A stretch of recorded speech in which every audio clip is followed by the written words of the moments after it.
እግዚአብሔር ዛሬ በሕይወትህ እንዲህ ያደርጋል ብዬ አምናለሁ። አንተ በፍጹም የማትጠብቀውንና ያላሰብከውን አንድ ታላቅ ነገር አሁን በሕይወትህ ላይ እግዚአብሔር ያደርጋል። በከባድ ፈተናና ማዕበል ውስጥ እያለፍክ ሊሆን ይችላል። ይህ ቪዲዮ ዛሬ ለአንተ የተላከ መለኮታዊ መልእክት ነው። እግዚአብሔር እንዲህ ያደርጋል። በድንገት ጤና መሻሻል ይጀምራል። በድንገት ያሰብከው በር ይከፈታል። በድንገትም ትክክለኛው ሰው በሕይወት ውስጥ ብቅ ይላል። እስከ ዛሬ በብዙ እሳት በብዙ ማዕበል ውስጥ አልፈ ሊሆን ይችላል።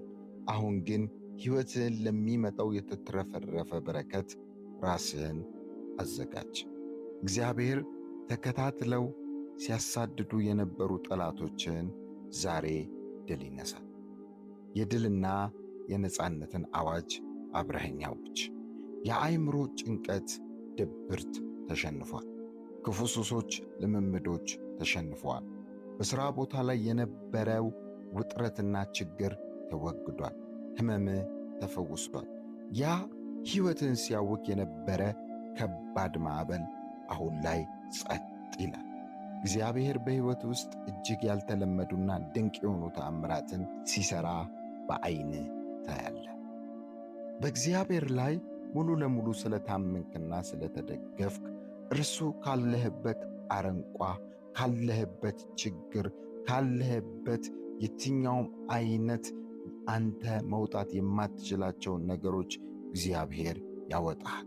እግዚአብሔር ከክፉ ይታደግህማል። በእሳት ውስጥ መሃል እንኳን ብትሆን የእግዚአብሔር መለኮታዊ ጥበቃ በሕይወት ላይ ይገለጣል። በማዕበል ውስጥ ብትሆን እንኳን እግዚአብሔር እንዳያሰጥምህ ይጠብቅሃል። እስከ ዛሬ ድረስ ወደፊት እንዳትራመድ አግዶ የያዘ የትኛውም ግንብ አሁን በክርስቶስ ኢየሱስ ስም ፈርሷል። የትኛውም የያዘ ነገር፣ የታሰርክበት የትኛውም የጨለማ ሰንሰለት ዛሬ ሙሉ በሙሉ ተሰብሯል።